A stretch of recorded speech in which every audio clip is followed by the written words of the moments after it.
Hi, I'm Kristen Ash Johnson with Body and Unity Yoga School. Today I'd like to share with you a story about a little girl who was given a gift. And let's just use, for the sake of analogy, symbolism, metaphor, a chair.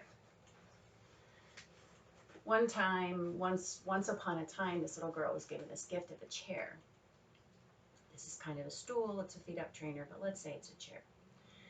And this little girl was invited to take this chair and to put it down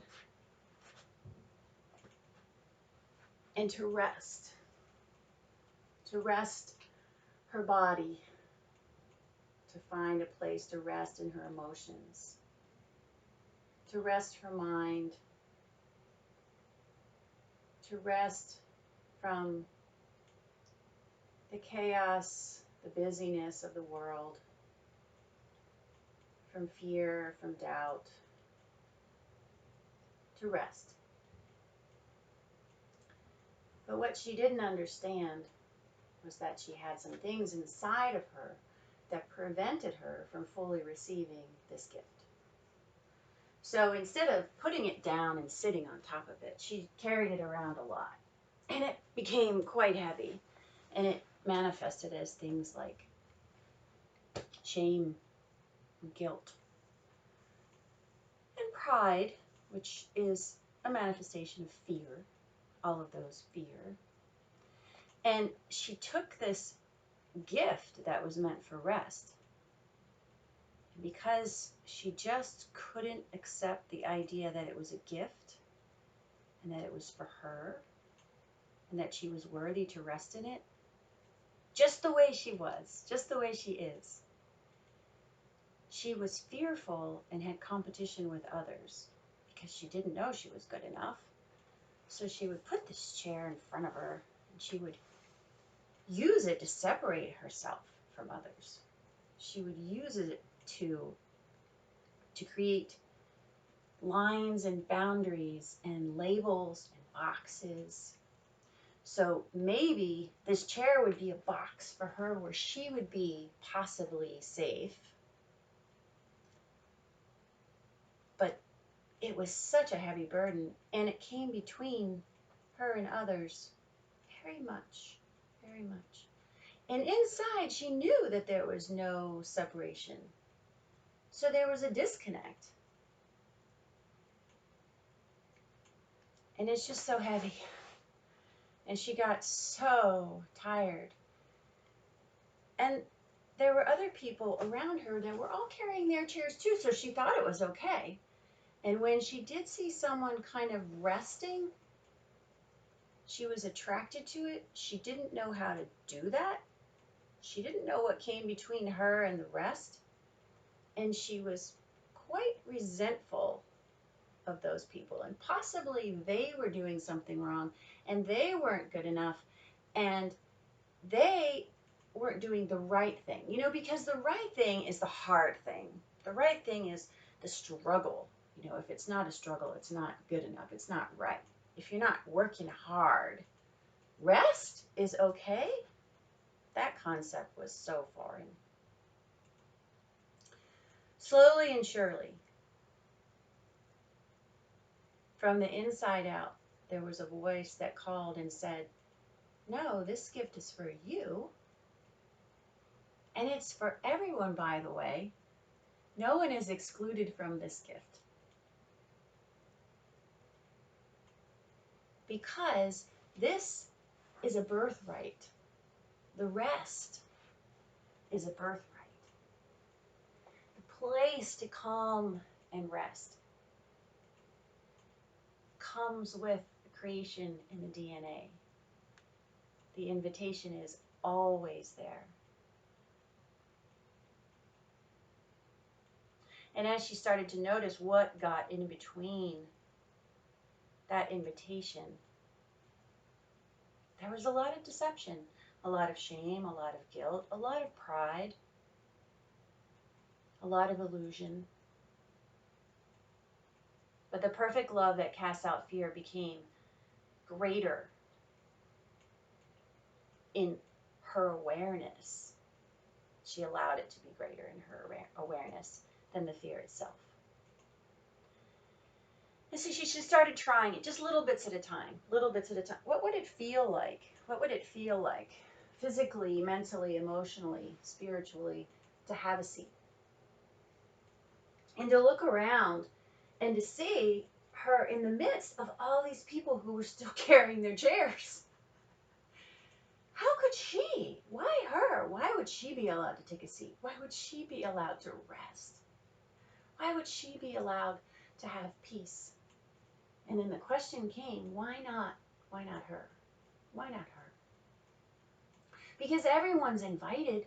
Everyone's invited to put it down and to have a seat and to rest. Everyone's invited. And she can't make anybody else stop and put it down and rest. But she has the power. She has been indwelled. She has been ingratiated with the power to sit and to rest. And she began to notice as she sat and she rested that she had the ability to invite others to rest.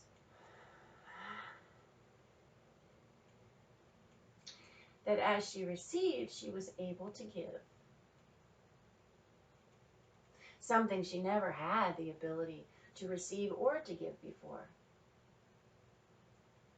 And she was able to not just to receive this invitation to rest from the giver, the great giver of the gift, but from all of the others walking around carrying their chairs who also once in a while wanted to sit and wanted to give her a gift. And as she began to receive, the pride began to melt, and there was a humility that just bubbled up, and humility of not being any better or any worse than any creation on this earth or in this cosmos, just being part of it all. The why not me? And she had new eyes to see all the other children, all the other little boys and little girls on the inside, and how they carried their chairs around, mostly because they were afraid. And that fear manifested as all kinds of different things that are very prickly, very annoying, very scary. But she knew what was happening on the inside, because she knew that we're all children and we have a very similar inner experience, even though our outer experiences are different. So I, being that little girl, would like to invite you, little boy or little girl, child, beloved child, to put down your chair. It hasn't been given to you as a burden. It's been offered to you as a gift of rest. And whatever words and however that translates to you, and the words that you use, let it be a story that you can use to hold in your heart and to notice how it feels in your body when you're carrying the chair, when you're holding tightly to it as something that you might lose if you're not good enough, if you don't do good enough, if you don't prove yourself. How often are you proving that you deserve this chair without even sitting in it? Notice how that feels in your mind, in your heart, in your jaw, in your body, how that feels emotionally. And then just see if as you go about your daily tasks, if you can inside have a seat. And inside, maybe you're moving on the outside. You're doing your work, your play, your relational activities. But on the inside, you're resting. On the inside, it's all enough.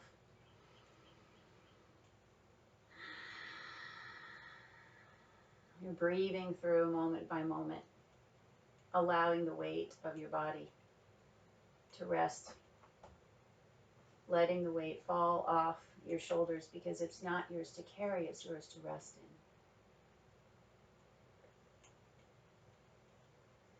in. And it's just a message. It's just a thought I wanted to share with you today because it's the root of everything I do, everything that I am today.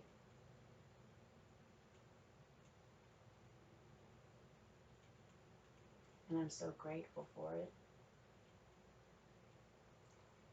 And I'm grateful if you took the time to listen to this message today, because I'm grateful that you also are on this journey.